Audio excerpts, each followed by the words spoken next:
Srinivasa Ramanujan December 22, 1887న తమిళనాడులోని ఒక పేద బ్రాహ్మణ కుటుంబంలో జన్మించాడు. రామానుజన్ తన ప్రతిభ ఉన్నప్పటికీ పాఠశాలలో చాలా కష్టపడ్డాడు.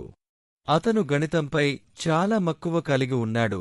అతను ఇతర సబ్జెక్టులలో విఫలమయ్యాడు. దాని ఫలితంగా అతని కళాశాల స్కాలర్షిప్ కోల్పోయింది. డిగ్రీ లేకుండా అతను పేదరికంలో జీవించాడు కాని విప్లవాత్మక గణిత సిద్ధాంతాలను అభివృద్ధి చేస్తూనే ఉన్నాడు. రామానుజన్ తన గణిత పరిజ్ఞానాన్ని నమగరి తాయార్ దేవి కృపగా భావించేవారు. ఆయన కలలలో ఈ దేవి ప్రత్యక్షమై కొత్త కొత్త సమీకరణాలను వెల్లడించేదని చెప్పేవారు. ఆయన ప్రసిద్ధ వాక్యం, ఒక సమీకరణానికి అర్థం ఉంటుందంటే అది దేవుడి ఆలోచనను వ్యక్తపరిచే విధంగా ఉండాలి. ప్రపంచవ్యాప్తంగా గణిత శాస్త్రవేత్తలు రామానుజన్ కనుగొన్న సమీకరణాలను పరిశీలించేందుకు సంవత్సరాలపాటు కృషి చేశారు. ఆయన అనేక సమీకరణాలు ఎక్కడి నుంచి వచ్చాయో ఎవరికీ అర్థం కాలేదు. ఆయన రామానుజన్ ప్రైమ్ మరియు మాక్ థీటా ఫంక్షన్స్ ఇప్పటికీ బ్లాక్ హోల్ ఫిజిక్స్, స్ట్రింగ్ థియరీలో ఉపయోగిస్తున్నారు.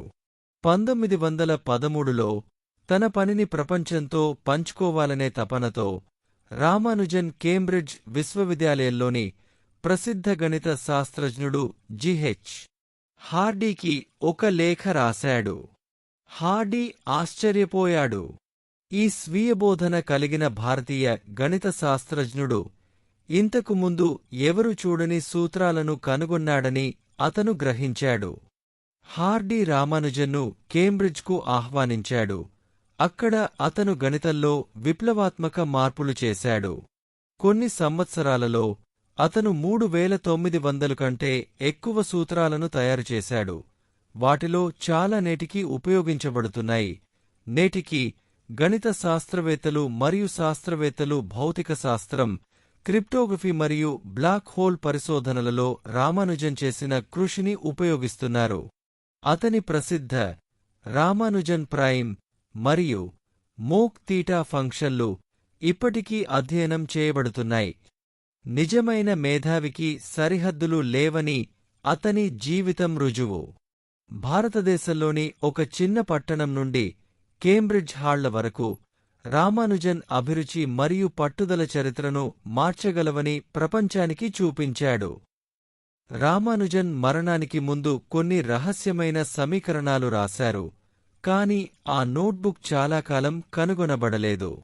1976లో ఈ లాస్ట్ నోట్బుక్ బయటపడింది. అందులో కొత్త కొత్త గణిత సిద్ధాంతాలు ఉన్నాయని, ఇవి ఇప్పటికీ పరిశోధనకారులకు ఛాలెంజ్గా మారాయి. ఒకసారి జిహెచ్ హార్డీ రామానుజన్ను అడిగాడు, నువ్వు ఈ సమీకరణాన్ని ఎలా కనుగొన్నావు? రామానుజన్ సమాధానం ఇచ్చాడు, నాకు తెలీదు. దేవి నాకు చెప్పినట్టుగా అనిపించింది. ఇతర గణిత శాస్త్రవేత్తలు ప్రూఫ్లపై ఆధారపడితే రామానుజన్ పూర్తిగా తన అంతఃజ్ఞానంపై ఆధారపడి గణితాన్ని కనిపెట్టేవారు. రామానుజన్ కేవలం 32 సంవత్సరాల వయస్సులోనే మరణించారు.